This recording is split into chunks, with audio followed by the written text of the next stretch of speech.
Part 1. Laying Plans.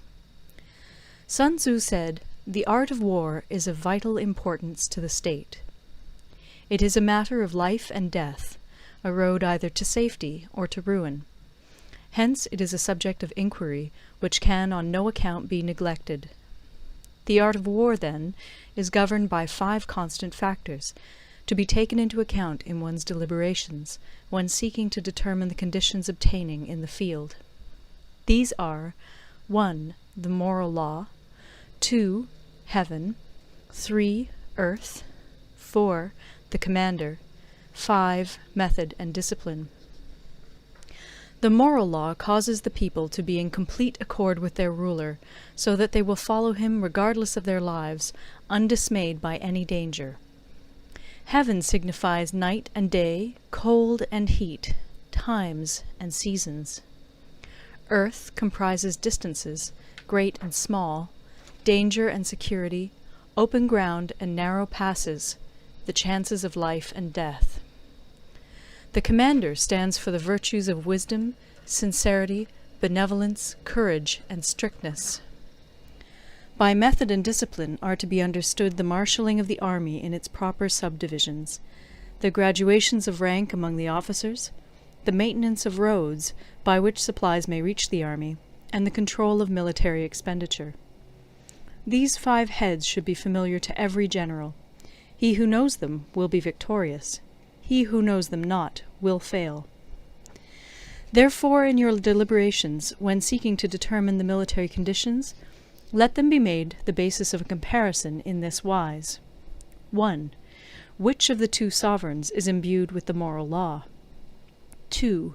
Which of the 2 generals has most ability? 3. With whom lie the advantages derived from heaven and earth? 4. On which side is discipline most rigorously enforced? 5. Which army is stronger? 6. On which side are officers and men more highly trained? 7. In which army is there the greater constancy both in reward and punishment? By means of these 7 considerations I can forecast victory or defeat. The general that hearkens to my counsel and acts upon it will conquer.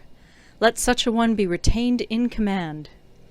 The general that hearkens not to my counsel nor acts upon it will suffer defeat. Let such a one be dismissed. While heeding the profit of my counsel, avail yourself also of any helpful circumstances over and beyond the ordinary rules. According as circumstances are favorable, one should modify one's plans. All warfare is based on deception. Hence, when able to attack, we must seem unable. When using our forces, we must seem inactive. When we are near, we must make the enemy believe we are far away. When far away, we must make him believe we are near. Hold out baits to entice the enemy, feign disorder, and crush him. If he is secure at all points, be prepared for him. If he is in superior strength, evade him. If your opponent is of choleric temper, seek to irritate him. Pretend to be weak, that he may grow arrogant. If he is taking his ease, give him no rest.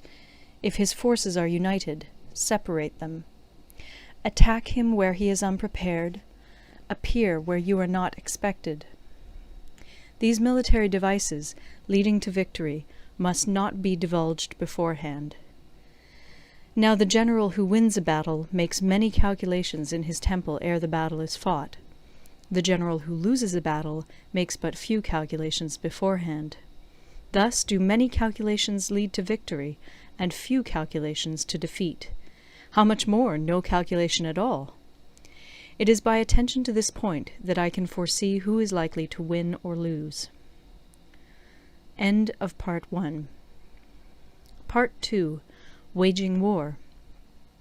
Sun Tzu said, "In the operations of war, where there are in the field 1,000 swift chariots, as many heavy chariots, and 100,000 mail-clad soldiers, with provisions enough to carry them 1,000 li, the expenditure at home and at the front, including entertainment of guests, small items such as glue and paint, and sums spent on chariots and armour, will reach the total of 1,000 ounces of silver per day.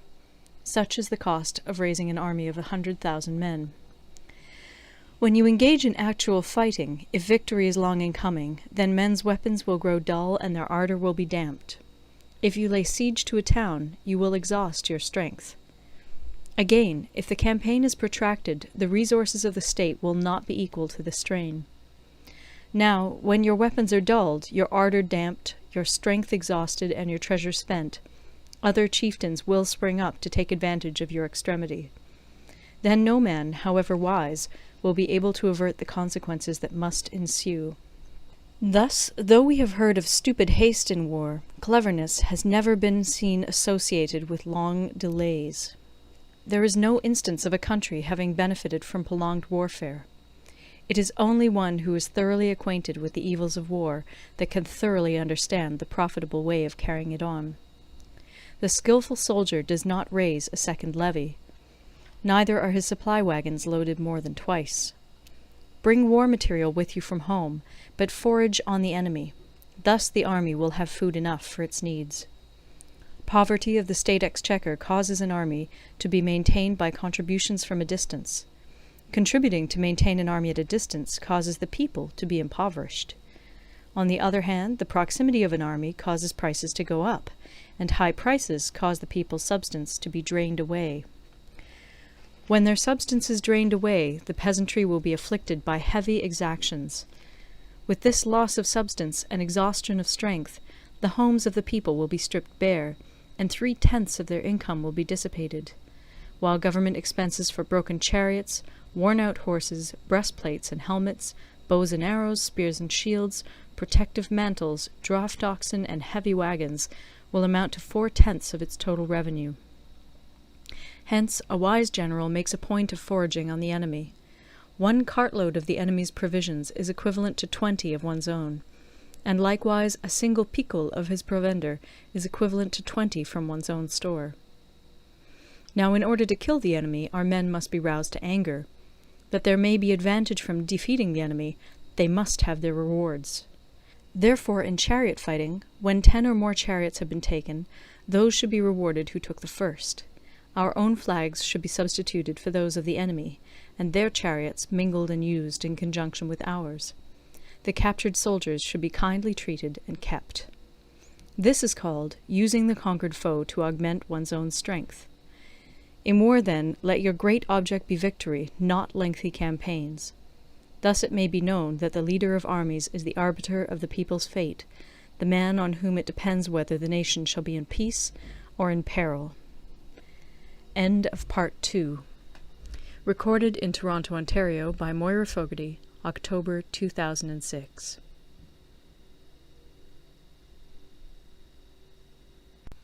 Part 3. Attack by Stratagem. Sun Tzu said, "In the practical art of war, the best thing of all is to take the enemy's country whole and intact. To shatter and destroy it is not so good. So, too, it is better to recapture an army entire than to destroy it, to capture a regiment, a detachment, or a company entire than to destroy them. Hence, to fight and conquer in all your battles is not supreme excellence. Supreme excellence consists in breaking the enemy's resistance without fighting. Thus, the highest form of generalship is to balk the enemy's plans. The next best is to prevent the junction of the enemy's forces. The next in order is to attack the enemy's army in the field. And the worst policy of all is to besiege walled cities. The rule is, not to besiege walled cities if it can possibly be avoided.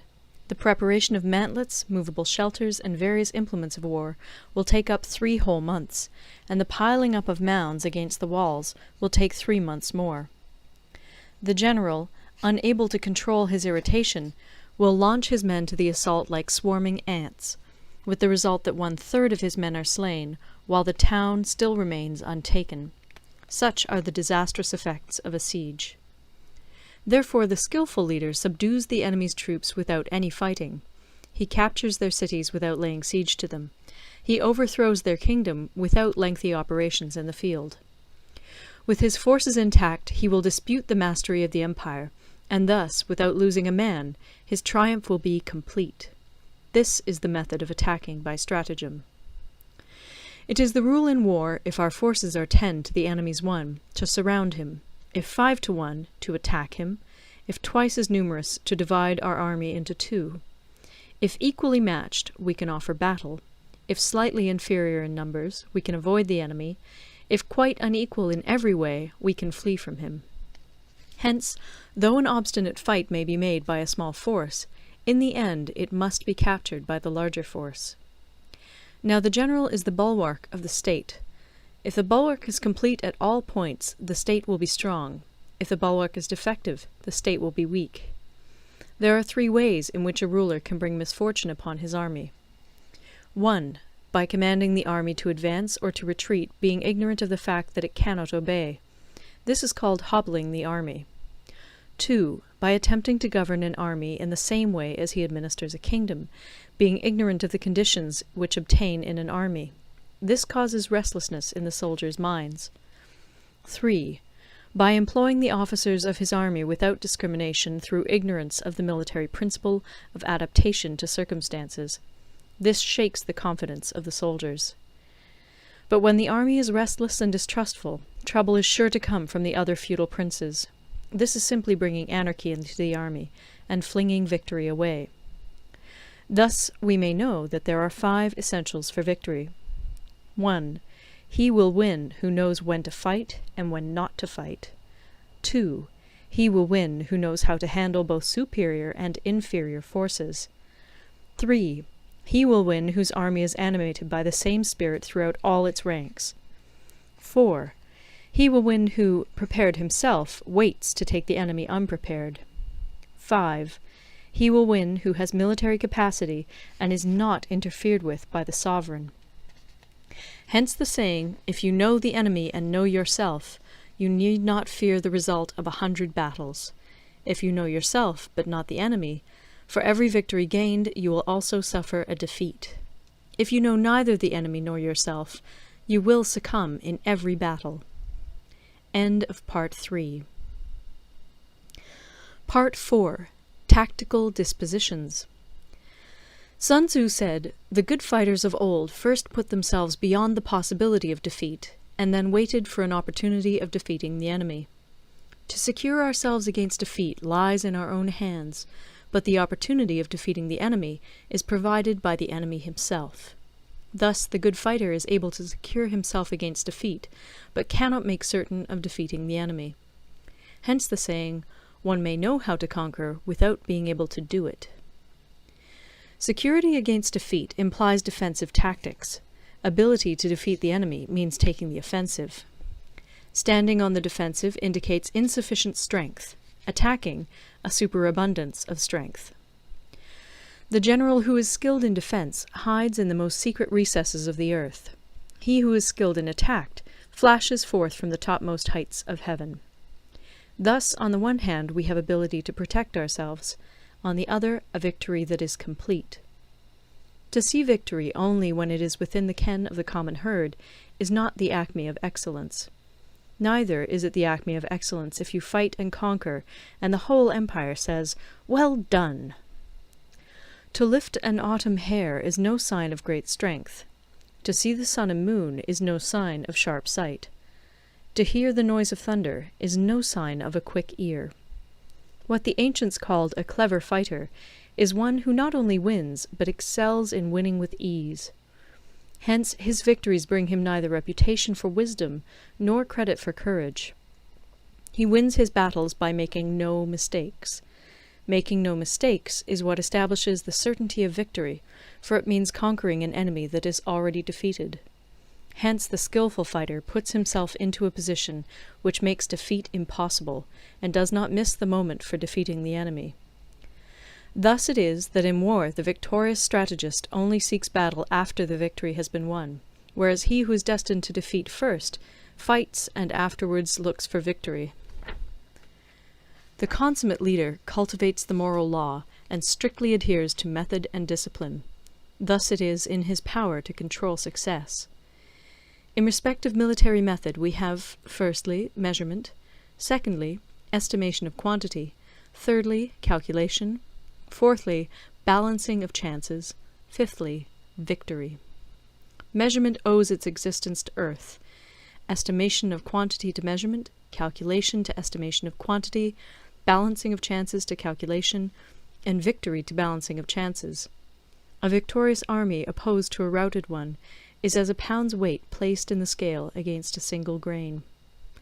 The onrush of a conquering force is like the bursting of pent-up waters into a chasm 1,000 fathoms deep. End of Part 4. Recorded in Toronto, Ontario by Moira Fogarty, October 2006.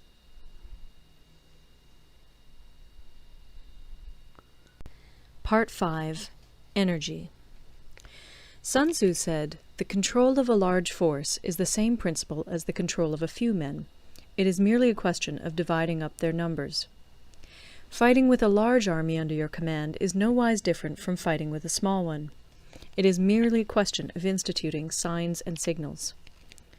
To ensure that your whole host may withstand the brunt of the enemy's attack and remain unshaken, this is effected by maneuvers direct and indirect. That the impact of your army may be like a grindstone dashed against an egg, this is effected by the science of weak points and strong. In all fighting, the direct method may be used for joining battle, but indirect methods will be needed in order to secure victory. Indirect tactics, efficiently applied, are inexhaustible as heaven and earth, unending as the flow of rivers and streams.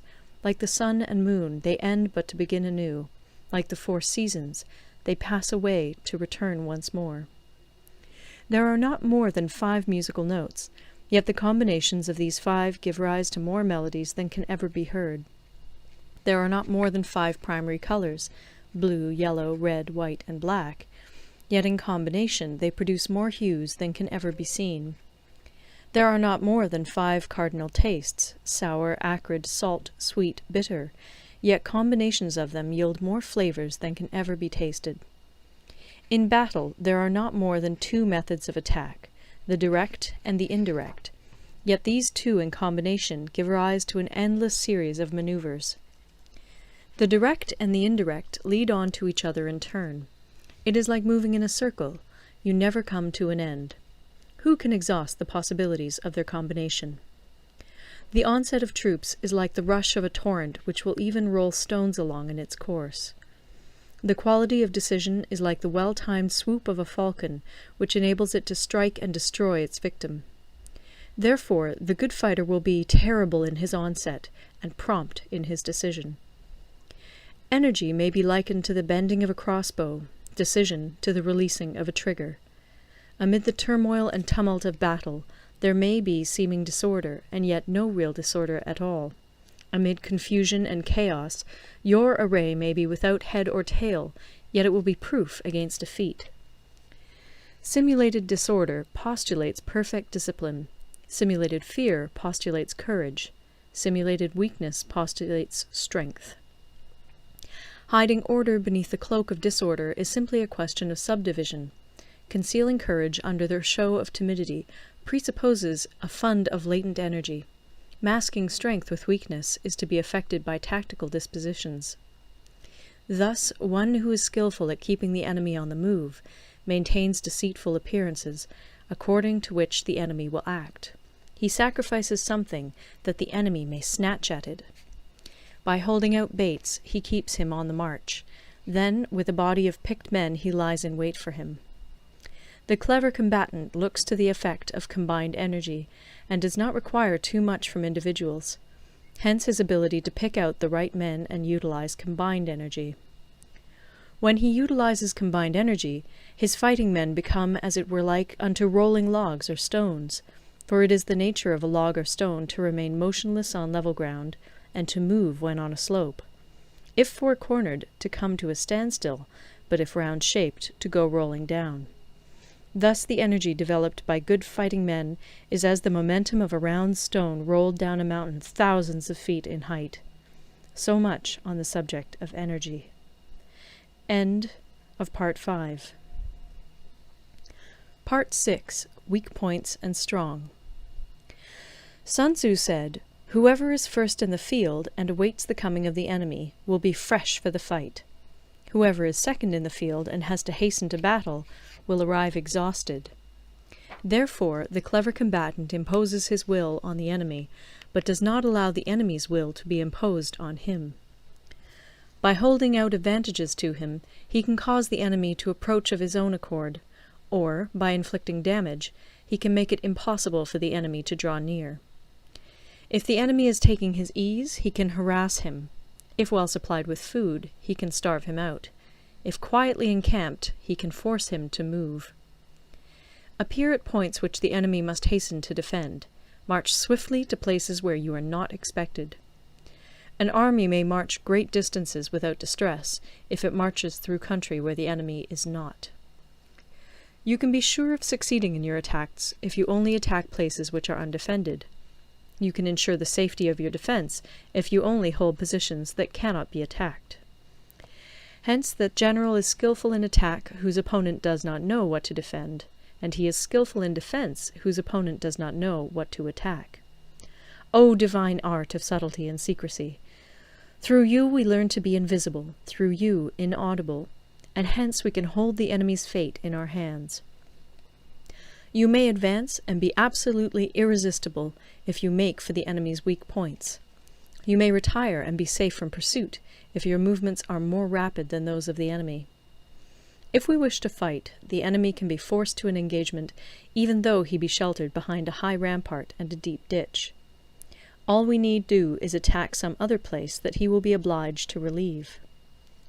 If we do not wish to fight, we can prevent the enemy from engaging us even though the lines of our encampment be merely traced out on the ground. All we need do is throw something odd and unaccountable in his way. By discovering the enemy's dispositions and remaining invisible ourselves, we can keep our forces concentrated while the enemy's must be divided.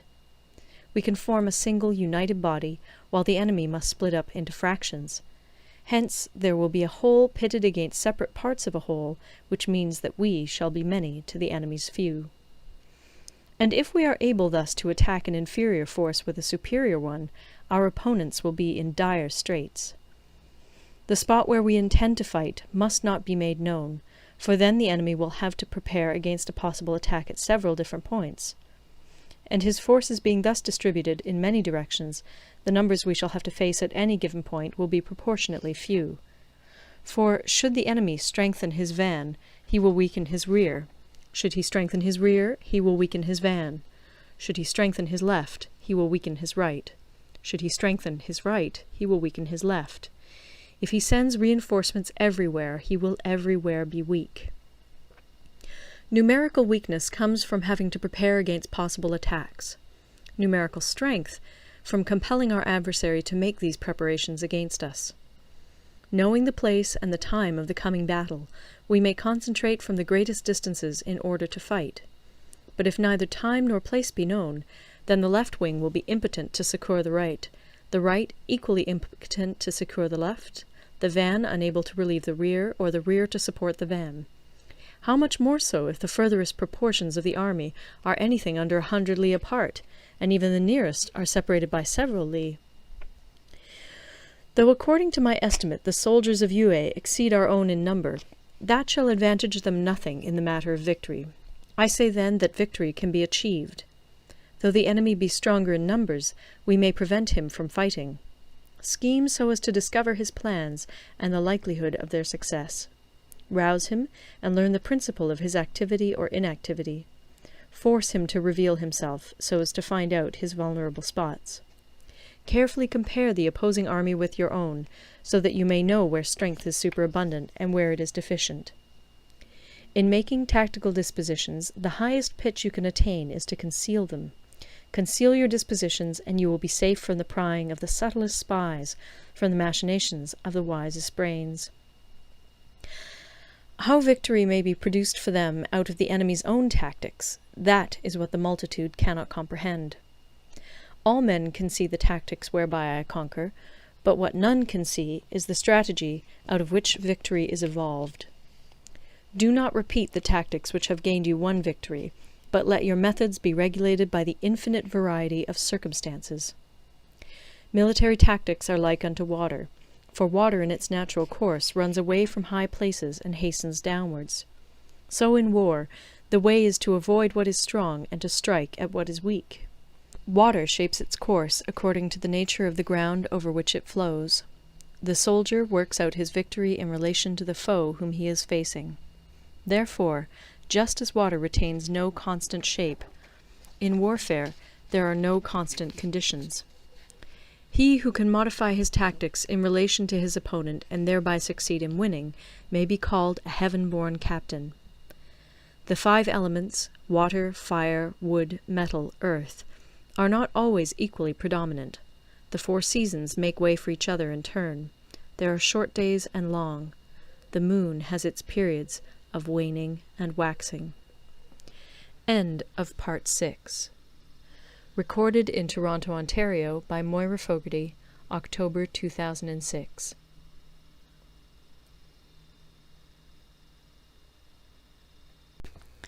Part 7. Maneuvering. Sun Tzu said, "In war, the general receives his commands from the sovereign.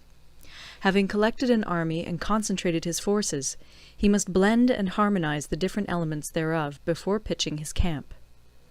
After that comes tactical maneuvering, than which there is nothing more difficult. The difficulty of tactical maneuvering consists in turning the devious into the direct, and misfortune into gain. Thus, to take a long and circuitous route, after enticing the enemy out of the way, and those starting after him, to contrive to reach the goal before him, shows knowledge of the artifice of deviation. Maneuvering with an army is advantageous, with an undisciplined multitude most dangerous. If you set a fully equipped army in march in order to snatch an advantage, the chances are that you will be too late. On the other hand, to detach a flying column for the purpose involves the sacrifice of its baggage and stores. Thus, if you order your men to roll up their buff coats and make forced marches without halting day or night, covering double the usual distance at a stretch, doing 100 li in order to wrest an advantage, the leaders of all your 3 divisions will fall into the hands of the enemy. The stronger men will be in front, the jaded ones will fall behind, and on this plan only 1/10 of your army will reach its destination. If you march 50 li in order to outmaneuver the enemy, you will lose the leader of your 1st division, and only half your force will reach the goal. If you march 30 li with the same object, 2/3 of your army will arrive. We may take it then that an army without its baggage train is lost. Without provisions, it is lost. Without bases of supply, it is lost. We cannot enter into alliances until we are acquainted with the designs of our neighbours. We are not fit to lead an army on the march unless we are familiar with the face of the country, its mountains and forests, its pitfalls and precipices, its marshes and swamps. We shall be unable to turn natural advantage to account unless we make use of local guides. In war, practice dissimulation and you will succeed. Whether to concentrate or to divide your troops must be decided by circumstances. Let your rapidity be that of the wind, your compactness that of the forest. In raiding and plundering be like fire, in immovability like a mountain. Let your plans be dark, and impenetrable as night, and when you move, fall like a thunderbolt. When you plunder a countryside, let the spoil be divided amongst your men. When you capture new territory, cut it up into allotments for the benefit of the soldiery. Ponder and deliberate before you make a move. He will conquer who has learnt the artifice of deviation. Such is the art of maneuvering. The Book of Army Management says, "On the field of battle, the spoken word does not carry far enough. Hence the institution of gongs and drums. Nor can ordinary objects be seen clearly enough. Hence the institution of banners and flags. Gongs and drums, banners and flags, are means whereby the ears and eyes of the host may be focused on one particular point. The host thus forming a single united body, it is impossible either for the brave to advance alone, or for the cowardly to retreat alone. This is the art of handling large masses of men. In night fighting, then, make much use of signal flyers and drums, and in fighting by day, of flags and banners, as a means of influencing the ears and eyes of your army. A whole army may be robbed of its spirit. A commander-in-chief may be robbed of his presence of mind. Now a soldier's spirit is keenest in the morning, by noonday it has begun to flag, and in the evening his mind is bent only on returning to camp. A clever general, therefore, avoids an army when its spirit is keen, but attacks it when it is sluggish and inclined to return. This is the art of studying moods. Disciplined and calm, to await the appearance of disorder and hubbub amongst the enemy. This is the art of retaining self-possession. To be near the goal while the enemy is still far from it, to wait at ease while the enemy is toiling and struggling, to be well fed while the enemy is famished. This is the art of husbanding one's strength. To refrain from intercepting an enemy whose banners are in perfect order, to refrain from attacking an army drawn up in calm and confident array, this is the art of studying circumstances. It is a military axiom not to advance uphill against the enemy, nor to oppose him when he comes downhill. Do not pursue an enemy who simulates flight. Do not attack soldiers whose temper is keen. Do not swallow bait offered by the enemy. Do not interfere with an army that is returning home. When you surround an army, leave an outlet free. Do not press a desperate foe too hard. Such is the art of warfare. End of Part 7. Part 8. Variation in Tactics. Sun Tzu said, "In war, the general receives his commands from the sovereign, collects his army, and concentrates his forces. When in difficult country, do not encamp. In country where high roads intersect, join hands with your allies. Do not linger in dangerously isolated positions. In hemmed-in situations, you must resort to stratagem. In desperate position, you must fight. There are roads which must not be followed, armies which must not be attacked, towns which must not be besieged, positions which must not be contested, commands of the sovereign which must not be obeyed." The general who thoroughly understands the advantages that accompany variation of tactics knows how to handle his troops. The general who does not understand these may be well acquainted with the configuration of the country, yet he will not be able to turn his knowledge to practical account. So, the student of war who is unversed in the art of war of varying his plans, even though he be acquainted with the 5 advantages, will fail to make the best use of his men. Hence, in the wise leader's plans, considerations of advantage and of disadvantage will be blended together. If our expectation of advantage be tempered in this way, we may succeed in accomplishing the essential part of our schemes.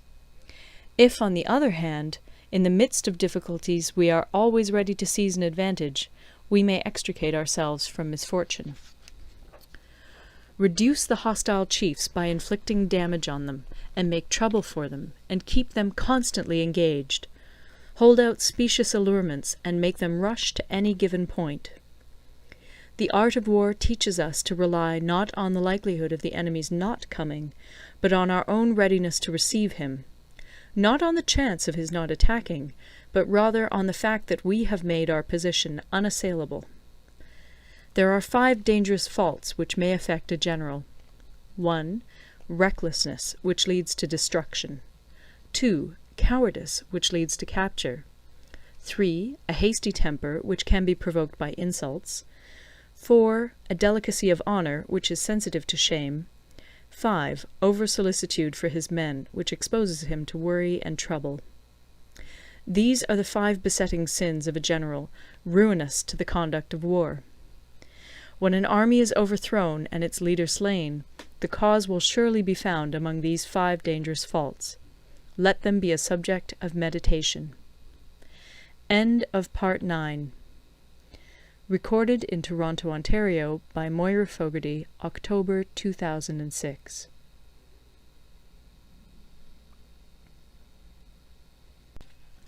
Part 9. The Army on the March. Sun Tzu said, "We come now to the question of encamping the army, and observing signs of the enemy.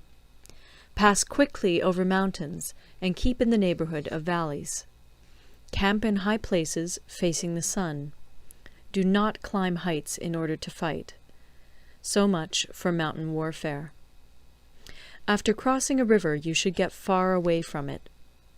When an invading force crosses a river in its onward march, do not advance to meet it in midstream. It will be best to let half the army get across, and then deliver your attack. If you are anxious to fight, you should not go to meet the invader near a river which he has to cross. Moor your craft higher up than the enemy, and facing the sun. Do not move upstream to meet the enemy.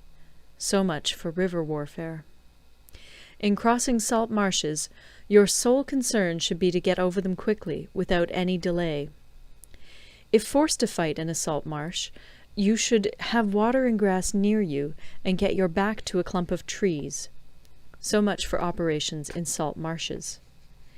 In dry, level country, take up an easily accessible position with rising ground to your right and on your rear, so that the danger may be in front and safety lie behind. So much for campaigning in flat country. These are the 4 useful branches of military knowledge which enabled the Yellow Emperor to vanquish 4 several sovereigns. All armies prefer high ground to low, and sunny places to dark. If you are careful of your men and camp on hard ground, the army will be free from disease of every kind, and this will spell victory. When you come to a hill or a bank, occupy the sunny side, with the slope on your right rear. Thus you will at once act for the benefit of your soldiers, and utilize the natural advantages of the ground. When, in consequence of heavy rains up country, a river which you wish to ford is swollen and flecked with foam, you must wait until it subsides. Country in which there are precipitous cliffs with torrents running between, deep natural hollows, confined places, tangled thickets, quagmires, and crevasses should be left with all possible speed and not approached. While we keep away from such places, we should get the enemy to approach them. While we face them, we should let the enemy have them on his rear. If in the neighbourhood of your camp there should be any hilly country, ponds surrounded by aquatic grass, hollow basins filled with reeds, or woods with thick undergrowth, they must be carefully routed out and searched, for these are places where men in ambush or insidious spies are likely to be lurking. When the enemy is close at hand and remains quiet, he is relying on the natural strength of his position. When he keeps aloof and tries to provoke a battle, he is anxious for the other side to advance. If his place of encampment is easy of access, he is tendering a bait. Movement amongst the trees of a forest shows that the enemy is advancing. The appearance of a number of screens in the midst of thick grass means that the enemy wants to make us suspicious. The rising of birds in their flight is the sign of an ambuscade. Startled beasts indicate that a sudden attack is coming. When there is dust rising in a high column, it is the sign of chariots advancing. When the dust is low, but spread over a wide area, it betokens the approach of infantry. When it branches out in different directions, it shows that parties have been sent to collect firewood. A few clouds of dust, moving to and fro, signify that the army is encamping. Humble words and increased preparations are signs that the enemy is about to advance. Violent language and driving forward as if to the attack are signs that he will retreat. When the light chariots come out first and take up a position on the wings, it is a sign that the enemy is forming for battle. Peace proposals unaccompanied by a sworn covenant indicate a plot. When there is much running about, and the soldiers fall into rank, it means that the critical moment has come. When some are seen advancing and some retreating, it is a lure. When the soldiers stand leaning on their spears, they are faint from want of food. If those who are sent to draw water begin by drinking themselves, the army is suffering from thirst. If the enemy sees an advantage to be gained and makes no effort to secure it, the soldiers are exhausted. If birds gather on any spot, it is unoccupied. Clamour by night betokens nervousness. If there is a disturbance in the camp, the general's authority is weak. If the banners and flags are shifted about, sedition is afoot. If the officers are angry, it means that the men are weary. When an army feeds its horses with grain and kills its cattle for food, and when the men do not hang their cooking pots over the campfires, showing that they will not return to their tents, you may know that they are determined to fight to the death. The sight of men whispering together in small knots, or speaking in subdued tones, points to disaffection amongst the rank and file. Too frequent rewards signify that the enemy is at the end of his resources. Too many punishments betray a condition of dire distress. To begin by bluster, but afterwards to take fright at the enemy's numbers, shows a supreme lack of intelligence. When envoys are sent with compliments in their mouths, it is a sign that the enemy wishes for a truce. If the enemy's troops march up angrily and remain facing ours for a long time without either joining battle or taking themselves off again, the situation is one that demands great vigilance and circumspection. If our troops are no more in number than the enemy, that is amply sufficient. It only means that no direct attack can be made. What we can do is simply to concentrate all our available strength, keep a close watch on the enemy, and obtain reinforcements. He who exercises no forethought, but makes light of his opponents, is sure to be captured by them. If soldiers are punished before they have grown attached to you, they will not prove submissive.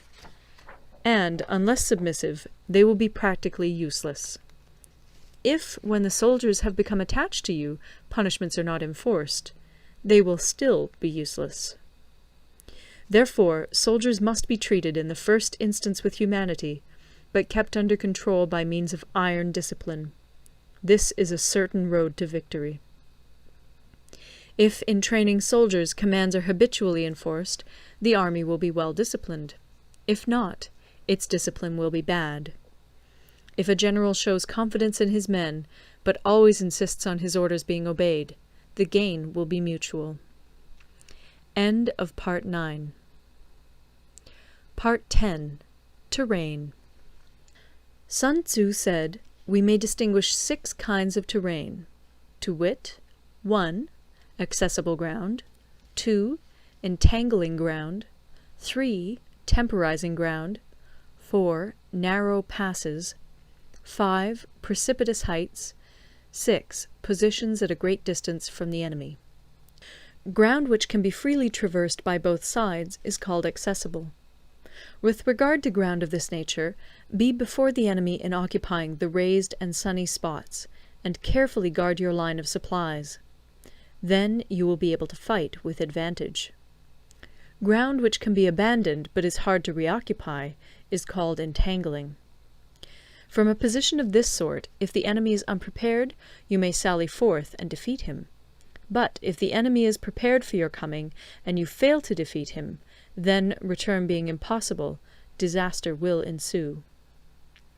When the position is such that neither side will gain by making the first move, it is called temporizing ground. In a position of this sort, even though the enemy should offer us an attractive bait, it will be advisable not to stir forth, but rather to retreat, thus enticing the enemy in his turn.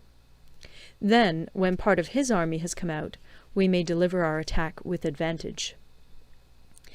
With regard to narrow passes, if you can occupy them first, let them be strongly garrisoned and await the advent of the enemy. Should the army forestall you in occupying a pass, do not go after him if the pass is fully garrisoned, but only if it is weakly garrisoned. With regard to precipitous heights, if you are beforehand with your adversary, you should occupy the raised and sunny spots, and there wait for him to come up. If the enemy has occupied them before you, do not follow him, but retreat, and try to entice him away. If you are situated at a great distance from the enemy, and the strength of the two armies is equal, it is not easy to provoke a battle, and fighting will be to your disadvantage. These 6 are the principles connected with earth. The general who's attained a responsible post must be careful to study them. Now, an army is exposed to 6 several calamities, not arising from natural causes, but from faults for which the general is responsible. These are 1. Flight, 2. Insubordination, 3. Collapse, 4. Ruin, 5. Disorganization, 6. Rout. Other conditions being equal, if one force is hurled against another 10 times its size, the result will be the flight of the former. When the common soldiers are too strong and their officers too weak, the result is insubordination. When the officers are too strong and the common soldiers too weak, the result is collapse. When the higher officers are angry and insubordinate, and on meeting the enemy give battle on their own account from a feeling of resentment, before the commander-in-chief can tell whether or not he is in a position to fight, the result is ruin. When the general is weak and without authority, when his orders are not clear and distinct, when there are no fixed duties assigned to officers and men, and the ranks are formed in a slovenly, haphazard manner, the result is utter disorganization. When a general, unable to estimate the enemy's strength, allows an inferior force to engage a larger one, or hurls a weak detachment against a powerful one, and neglects to place picked soldiers in the front rank, the result must be rout. These are 6 ways of courting defeat, which must be carefully noted by the general who has attained a responsible post. The natural formation of the country is the soldier's best ally, but a power of estimating the adversary, of controlling the forces of victory, and of shrewdly calculating difficulties, dangers, and distances, constitutes the test of a great general.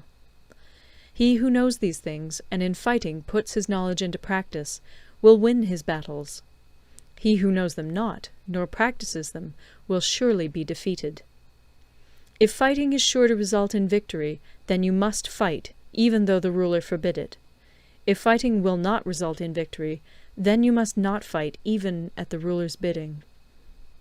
The general who advances without coveting fame, and retreats without fearing disgrace, whose only thought is to protect his country and do good service for his sovereign, is the jewel of the kingdom. Regard your soldiers as your children, and they will follow you into the deepest valleys. Look upon them as your own beloved sons, and they will stand by you even unto death. If, however, you are indulgent, but unable to make your authority felt, kind-hearted, but unable to enforce your commands, and incapable, moreover, of quelling disorder, then your soldiers must be likened to spoilt children. They are useless for any practical purpose. If we know that our own men are in a condition to attack, but are unaware that the enemy is not open to attack, we have gone only half-way towards victory. If we know that the enemy is open to attack, but are unaware that our own men are not in a condition to attack, we have gone only half-way towards victory. If we know that the enemy is open to attack, and also know that our men are in a condition to attack, but are unaware that the nature of the ground makes fighting impracticable, we have still only gone half-way towards victory. Hence the experienced soldier, once in motion, is never bewildered. Once he has broken camp, he is never at a loss. Hence the saying, "If you know the enemy and know yourself, your victory will not stand in doubt. If you know heaven and know earth, you may make your victory complete." End of Part 10. Recorded in Toronto, Ontario by Moira Fogarty, October 2006.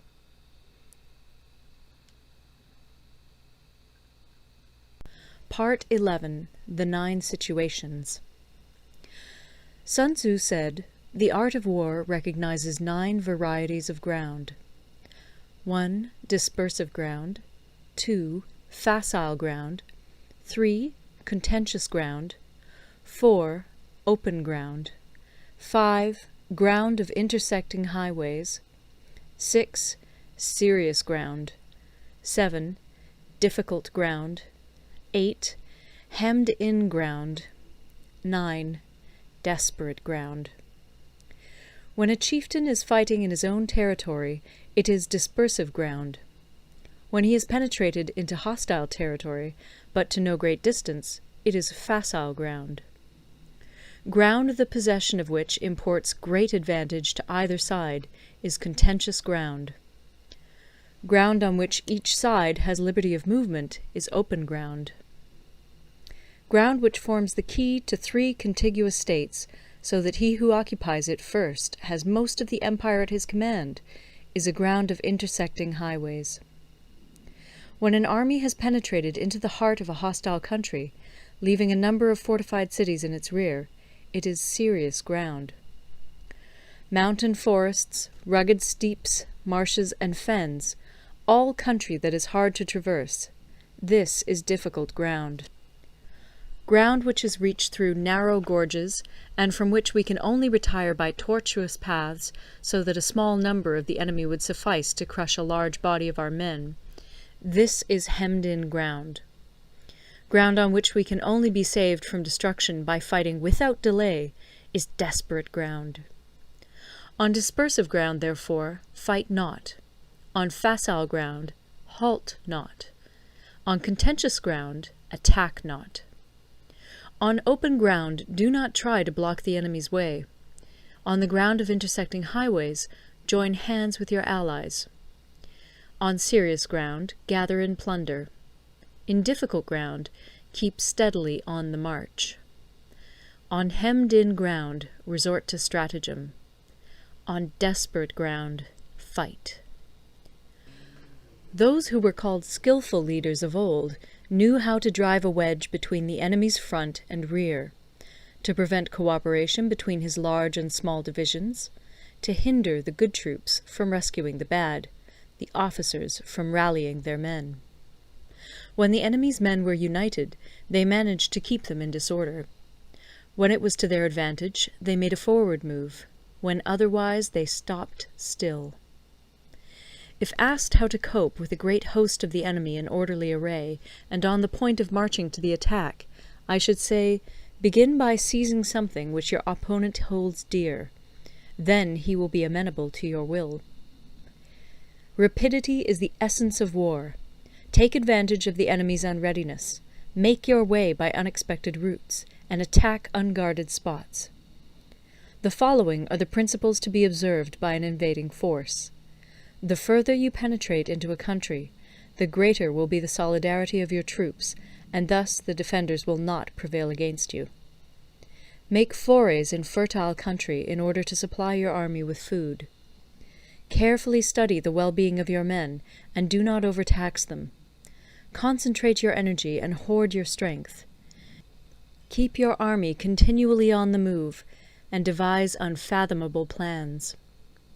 Throw your soldiers into positions whence there is no escape, and they will prefer death to flight. If they will face death, there is nothing they may not achieve.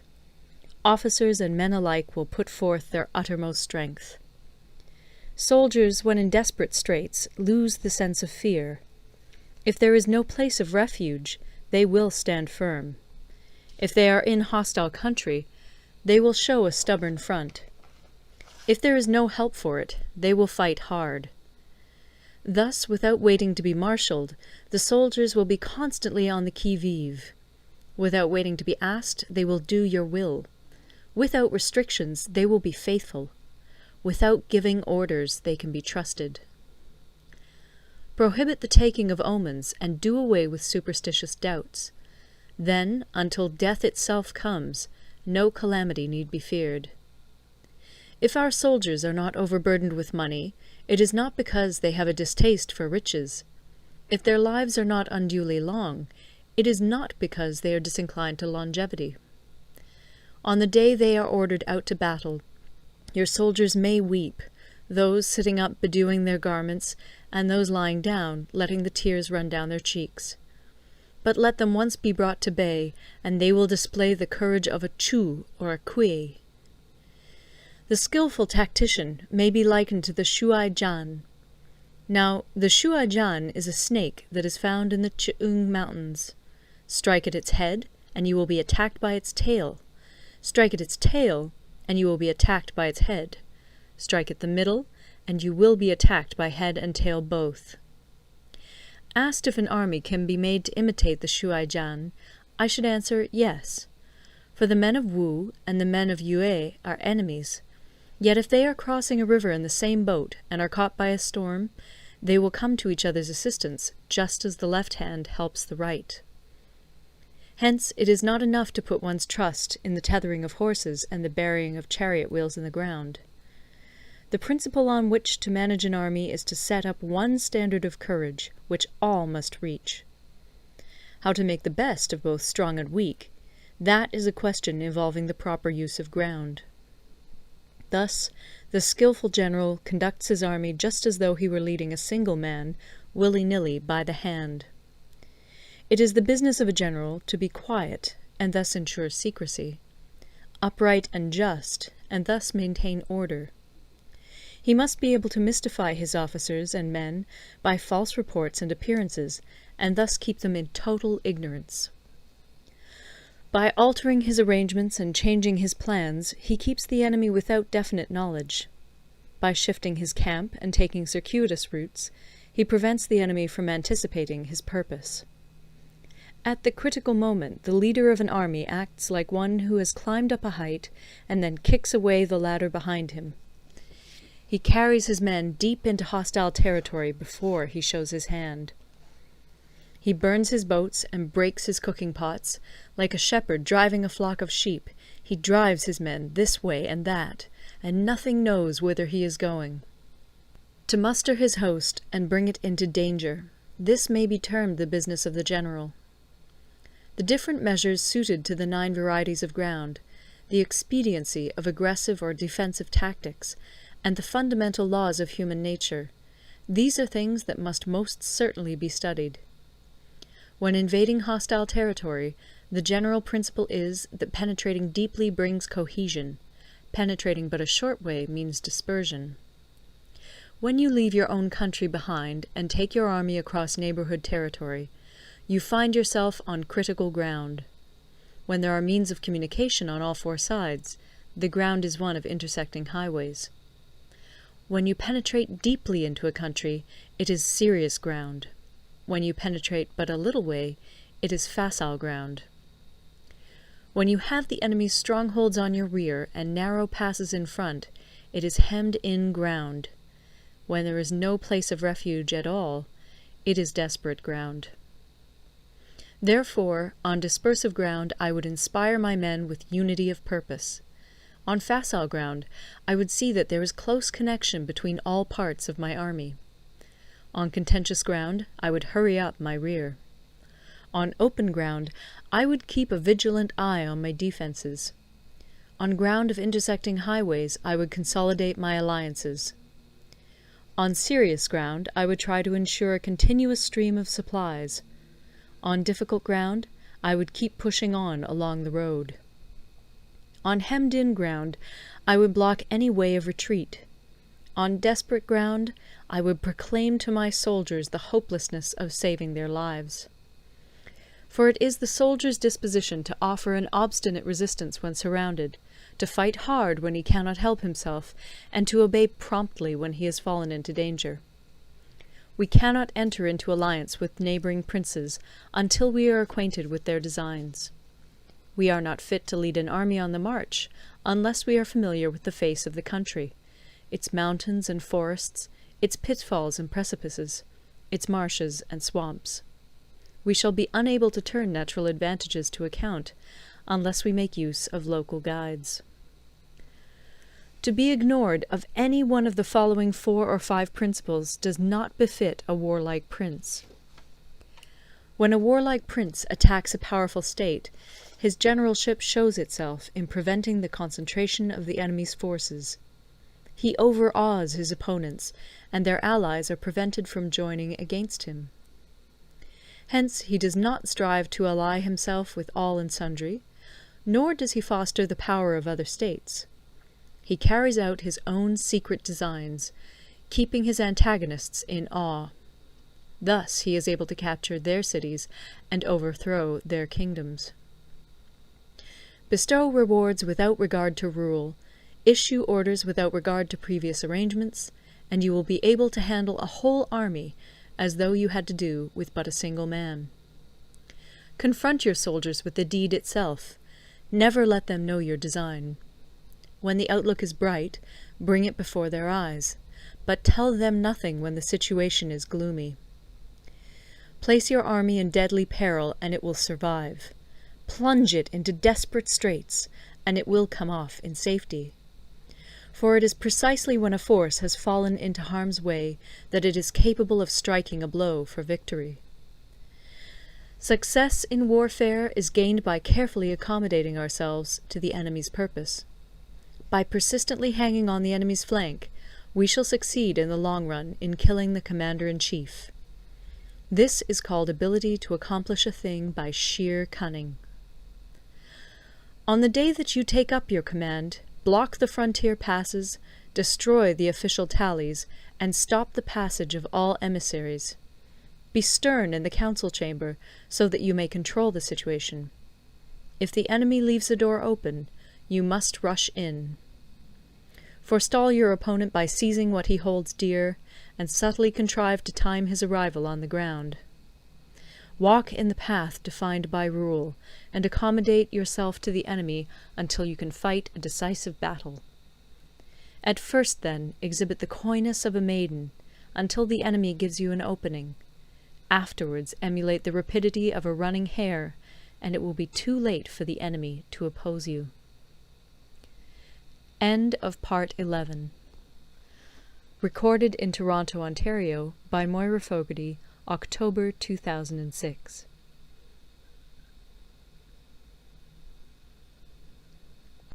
Part 12. The Attack by Fire. Sun Tzu said, "There are 5 ways of attacking with fire. The first is to burn soldiers in their camp. The second is to burn stores. The third is to burn baggage trains. The fourth is to burn arsenals and magazines. The fifth is to hurl dropping fire amongst the enemy." In order to carry out an attack, we must have means available. The material for raising fire should always be kept in readiness. There is a proper season for making attacks with fire, and special days for starting a conflagration. The proper season is when the weather is very dry. The special days are those when the moon is in the constellations of the Sieve, the Wall, the Wing, or the Crossbar, for these 4 are all days of rising wind. In attacking with fire, one should be prepared to meet 5 possible developments. 1. When fire breaks out inside to enemy's camp, respond at once with an attack from without. 2. If there is an outbreak of fire, but the enemy's soldiers remain quiet, bide your time and do not attack. 3. When the force of the flames has reached its height, follow it up with an attack, if that is practicable. If not, stay where you are. 4. If it is possible to make an assault with fire from without, do not wait for it to break out within, but deliver your attack at a favorable moment. 5. When you start a fire, be to windward of it. Do not attack from the leeward. A wind that rises in the daytime lasts long, but a night breeze soon falls. In every army, the 5 developments connected with fire must be known, the movements of the stars calculated, and a watch kept for the proper days. Hence, those who use fire as an aid to the attack show intelligence. Those who use water as an aid to the attack gain an accession of strength. By means of water, an enemy may be intercepted, but not robbed of all his belongings. Unhappy is the fate of one who tries to win his battles and succeed in his attacks without cultivating the spirit of enterprise, for the result is a waste of time and general stagnation. Hence the saying, "The enlightened ruler lays his plans well ahead. The good general cultivates his resources." Move not unless you see an advantage. Use not your troops unless there is something to be gained. Fight not unless the position is critical. No ruler should put troops into the field merely to gratify his own spleen. No general should fight a battle simply out of pique. If it is to your advantage, make a forward move. If not, stay where you are. Anger may in time change to gladness. Vexation may be succeeded by content. But a kingdom that has once been destroyed can never come again into being, nor can the dead ever be brought back to life. Hence the enlightened ruler is heedful, and the good general full of caution. This is the way to keep a country at peace and an army intact. End of Part 12. Part 13. The Use of Spies. Sun Tzu said, "Raising a host of 100,000 men and marching them great distances entails heavy loss on the people and a drain on the resources of the state. The daily expenditure will amount to 1,000 ounces of silver. There will be commotion at home and abroad, and men will drop down exhausted on the highways. As many as 700,000 families will be impeded in their labour. Hostile armies may feast each other for years, striving for the victory which is decided in a single day. This being so, to remain in ignorance of the enemy's condition simply because one grudges the outlay of 100 ounces of silver in honours and emoluments is the height of inhumanity. One who acts thus is no leader of men, no present help to his sovereign, no master of victory. Thus, what enables the wise sovereign and the good general to strike and conquer and achieve things beyond the reach of ordinary men is foreknowledge. Now, this foreknowledge cannot be elicited from spirits. It cannot be obtained inductively from experience, nor by any deductive calculation. Knowledge of the enemy's dispositions can only be obtained from other men. Hence the use of spies, of whom there are 5 classes. 1. Local spies. 2. Inward spies. 3. Converted spies. 4. Doomed spies. 5. Surviving spies. When these 5 kinds of spy are all at work, none can discover the secret system. This is called divine manipulation of the threads. It is the sovereign's most precious faculty. Having local spies means employing the services of the inhabitants of a district. Having inward spies, making use of officials of the enemy. Having converted spies, getting hold of the enemy's spies and using them for our own purposes. Having doomed spies, doing certain things openly for purposes of deception, and allowing our spies to know of them and report them to the enemy. Surviving spies, finally, are those who bring back news from the enemy's camp. Hence it is that none in the whole army are more intimate relations to be maintained than with spies. None should be more liberally rewarded. In no other business should greater secrecy be preserved. Spies cannot be usefully employed without a certain intuitive sagacity. They cannot be properly managed without benevolence and straightforwardness. Without subtle ingenuity of mind, one cannot make certain of the truth of their reports. Be subtle, and use your spies for every kind of business. If a secret piece of news is divulged by a spy before the time is ripe, he must be put to death together with the man to whom the secret was told. Whether the object be to crush an army, to storm a city, or to assassinate an individual, it is always necessary to begin by finding out the names of the attendants, the aides-de-camp, and doorkeepers and sentries of the general in command. Our spies must be commissioned to ascertain these. The enemy's spies, who have come to spy on us, must be sought out, tempted with bribes, led away, and comfortably housed.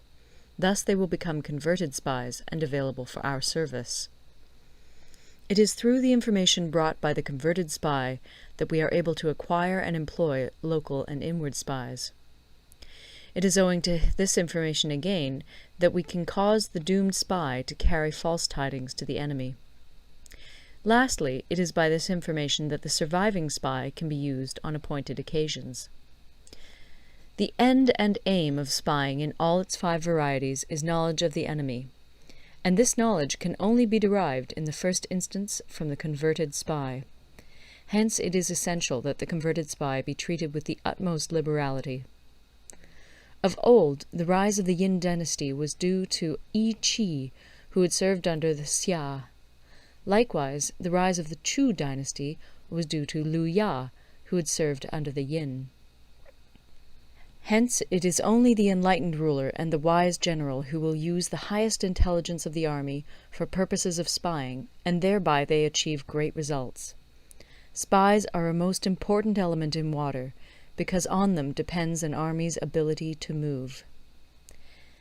End of the Art of War. Recorded in Toronto, Ontario by Moira Fogarty, October 2006.